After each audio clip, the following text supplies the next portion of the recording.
Lo primero que queremos consultar contigo, que eres investigadora del tema, es sobre de qué manera tú podrías definir el rol de la mujer en el Chile de hoy.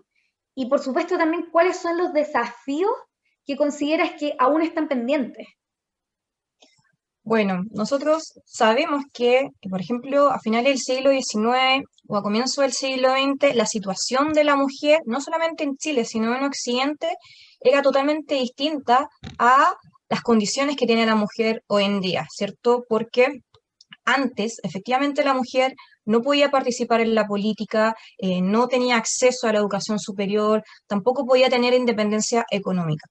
Sin embargo, todas estas demandas se fueron articulando a través de los feminismos, que es lo que se conoce como la cuestión de la mujer, porque era una realidad, ¿cierto? No obstante, cuando nosotros entramos a estudiar en materia de feminismo, nosotros podemos encontrar que a los inicios ya hay dos miradas distintas y antagónicas entre ellas. Brevemente, nosotros tenemos por un lado el feminismo de la igualdad, que es un movimiento ilustrado, principalmente de mujeres aristócratas, perdón, de la aristocracia, y también tiene una gran corriente liberal, porque justamente son estas mujeres que están viviendo en una situación efectivamente de privilegios sociales que pueden dar cuenta de los círculos liberales de ese entonces.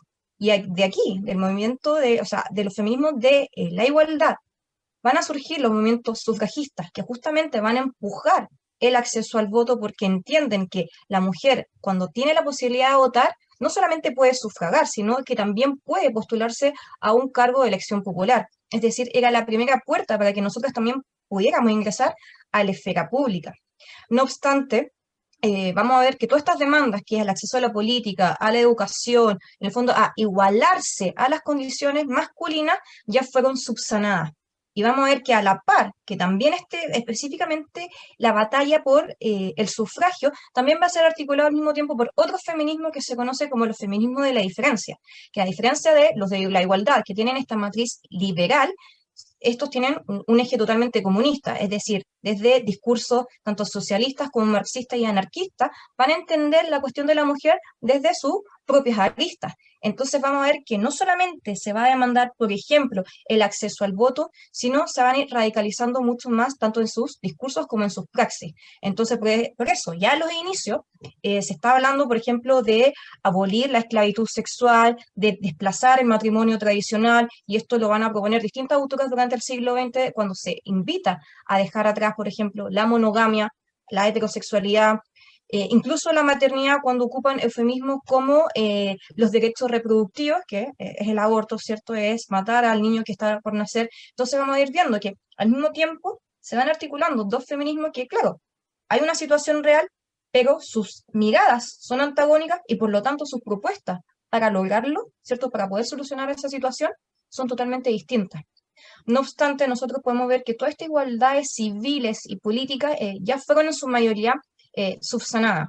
Y si nosotros vemos eh, en qué situación está hoy en día la mujer, es bastante favorable, por lo menos en Chile y sobre todo en comparación a nuestros países de la región latinoamericana. Porque nosotros vemos que la mujer hoy en día ha ingresado masivamente a la educación superior, algo que quizás hace un siglo era impensado.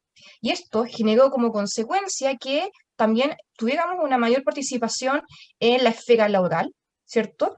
Y dicho de otro modo, que esto también impactó en que pudiéramos alcanzar una independencia económica, es decir, no dependíamos del padre o del esposo, que claramente hubo una época que incluso si nosotras teníamos una herencia o nuestras propias, todo lo que tenga que ver con, no sé, con nuestro sueldo, era claramente administrado por, no sé, por el marido. Y claramente eso hoy en día no es algo deseable y las mujeres tienen una autonomía económica.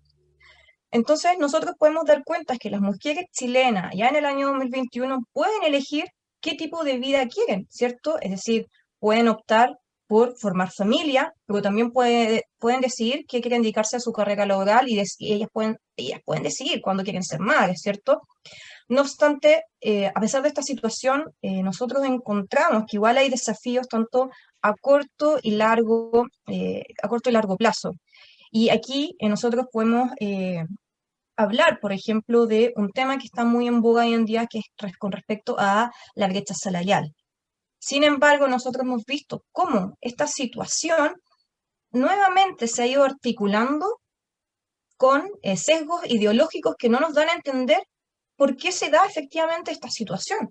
Porque hay algunos discursos que señalan que simplemente nos pagarían menos por el mismo trabajo simplemente por el hecho de ser mujer. Es decir, están diciendo que las mujeres están en una situación de opresión y cuando encontramos estos conceptos como la opresión, claramente nos develan que estamos ante un feminismo de la diferencia, es decir, que tienen estas matrices comunistas, marxistas, anarquistas o socialistas.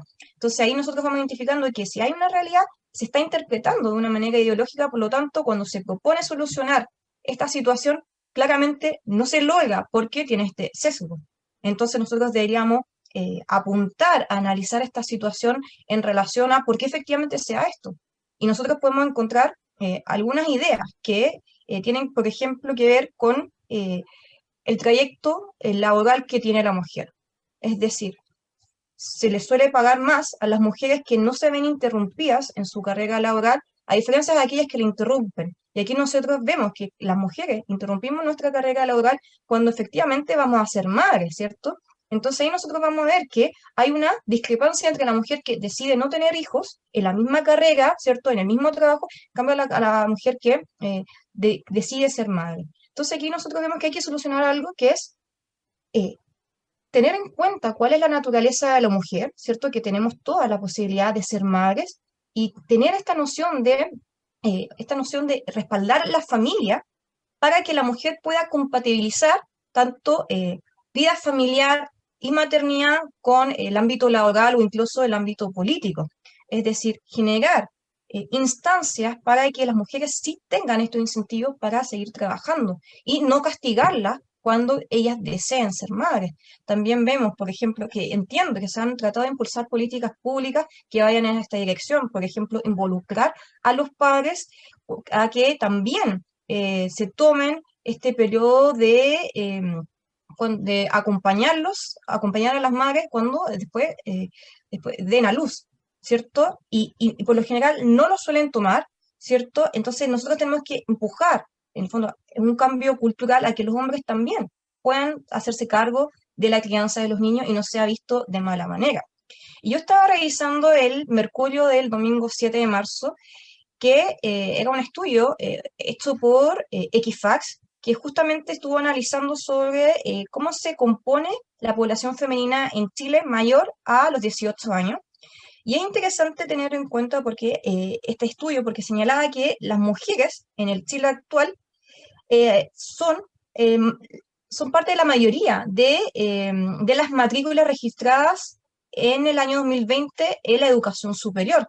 Es decir, las mujeres en el año 2020 representaron al 53% del alumnado en las universidades o otros centros de educación superior. Entonces, esto es algo interesante, ¿cierto? Que se está dando, es una realidad, pero claramente esta encuesta también, este estudio señalaba que lamentablemente las mujeres reciben menos sueldo. Entonces vemos que se está dando esta realidad, las mujeres tienen sin duda mejores oportunidades que nuestras madres y sobre todo que nuestras abuelas porque tenemos las posibilidades de poder desarrollarnos en lo que nosotras queremos.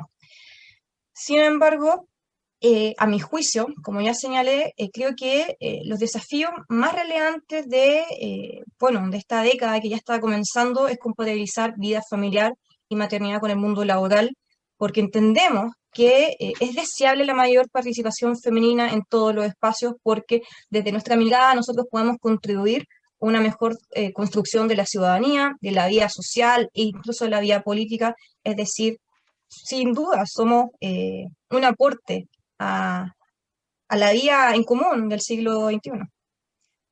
Excelente, Daniela.